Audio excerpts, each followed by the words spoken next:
Ini apa ya? Jadi dilema juga dalam konteks kami udah bayar loh Pak, jangan sampai nggak disetujui loh persetujuan lingkungannya, terus gimana uang kami kan gitu, KLHK kan akan dapat beban. AMDAL nggak bisa jalan kalau nggak ada PKKP.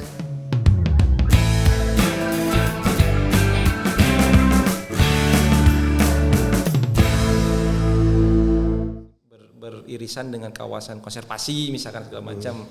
Nah, jadi dia lihat fisik kan gitu ya, fisik batas yang kelihatan gitu ya. Oke. Nah, konteksnya adalah ketika dalam pembahasan AMDAL itu tidak hanya melulu fisik kan yang dicari, fisik, kimia, biologi dan sosek. Ya tadi makanya saya muncul nelayan tadi kan, soseknya di situ. Ada kemungkinan orang yang sudah bayar PNBP yang mendapatkan PKKPRL, kemudian mengajukan persetujuan lingkungan lewat AMDAL misalkan, itu tidak disetujui AMDAL-nya karena ada penolakan dari masyarakat dari aspek sosialnya. Terus piye? Orang udah bayar kan, nggak bisa kembali orang masuk negara kan gitu. Ini apa ya? Jadi dilema juga dalam konteks kami udah bayar loh Pak, jangan sampai nggak disetujui loh persetujuan lingkungannya, terus gimana uang kami kan gitu, KLHK kan akan dapat beban. AMDAL nggak bisa jalan kalau nggak ada PKKPRL. Iya. Ada dua ya, PKKPRL itu untuk laut, ada PKKPR aja untuk darat.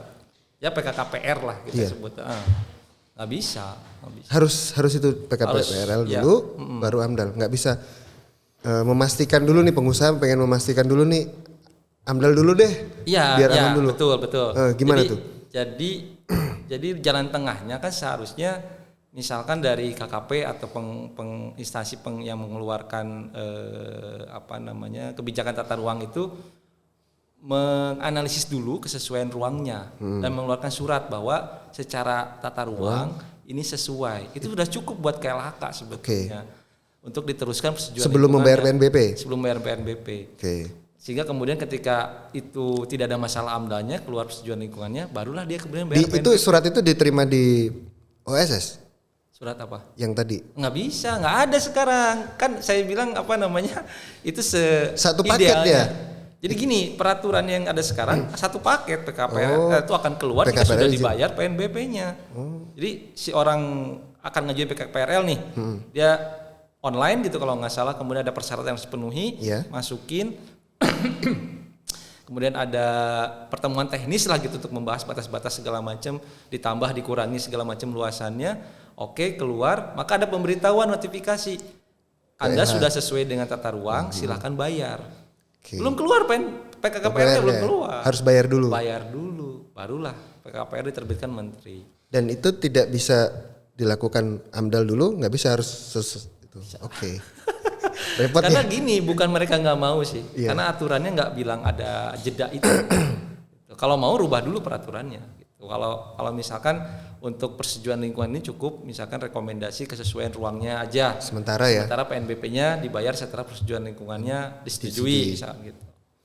Itu Mas. Ya kalau nggak sesuai AMDAL-nya terus itu buat opo ya nanti kalau misalkan ini. Iya, sesuai secara tata ruang, tapi ketika AMDAL masyarakat nolak ya ditolak. Ya AMDAL lebih kompleks aspeknya yang akan dinilai. Betul. Jadi bisa jadi dilema ke lingkungan hidup ya, dalam KLHK terutama dalam hal ini atau dinas lingkungan hidup.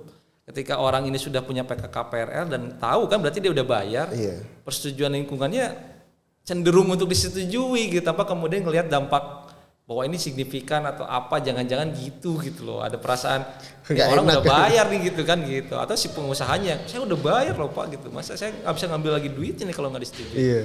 Tapi sebetulnya gini, ketika itu menyangkut aspek sosial sih ada penolakan dari masyarakat dan sebagainya, selesaikan dulu sebetulnya. Itu kan AMDAL itu win-win solusi ya sebetulnya, jadi cari jalan tengah gitu kan. Jadi masyarakat ini maunya apa sih? Oh, kami pengen tenaga kerja lokal kami banyak diserap.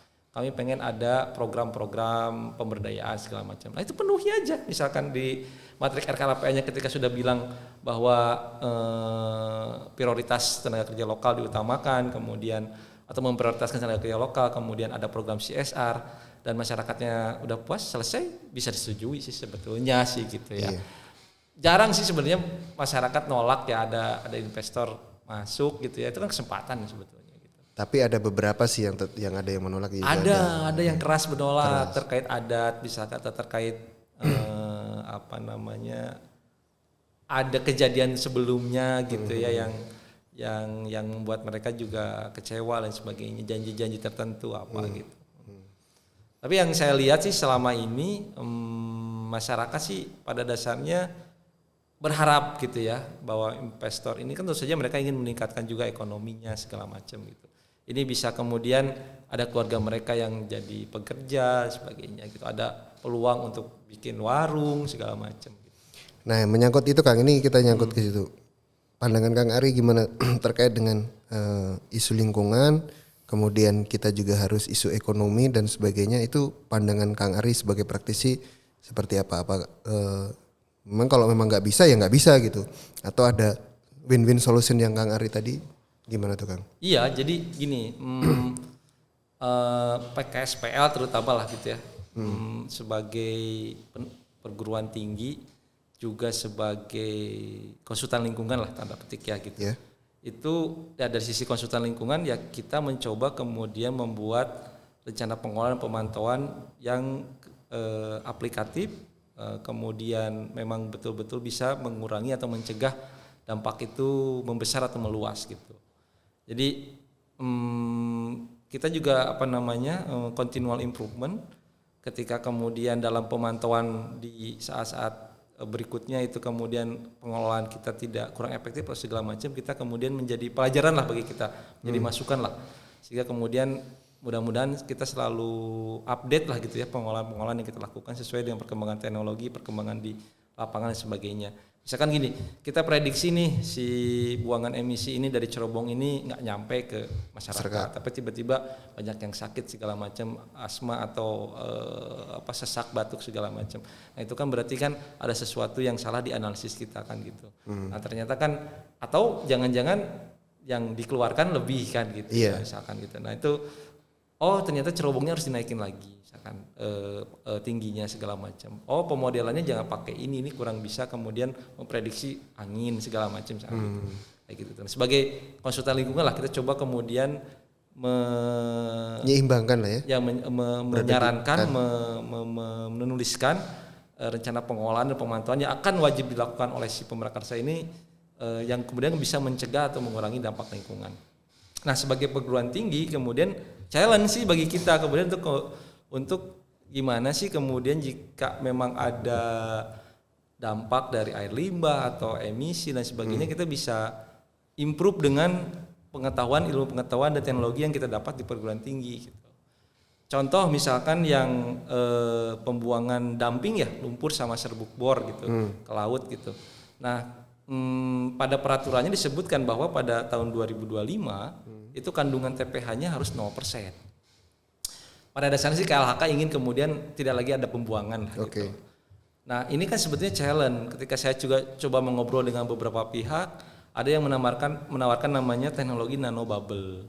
Itu kemudian bisa katanya mengurangi si kandungan TPH-nya menjadi 0. Ada juga yang metode selari gitu ya, dengan kemudian menyampurkan bahan kimia di bentuk lumpur gitu, selari gitu, itu kemudian bisa juga mengurangi TPH jadi 0%. Nah mungkin dari sisi perguruan tingginya mungkin hal-hal seperti itu yang coba kita improve terus lah gitu. Kita coba tawarkan lah gitu ya, sehingga kemudian aktivitas ekonomi itu juga bisa tetap jalan, sementara lingkungan juga tetap terjaga gitu. Seperti itu. Berarti aspek teknologi harus segera masuk ke ranah-ranah lingkungan ya untuk menyelamat, paling enggak mengurangi dampak. Betul. Cuma ya dengan perkembangan teknologi yang sangat pesat, ya kenapa kita juga nggak memikirkan itu juga gitu, hal seperti itu juga gitu. Toh kemudian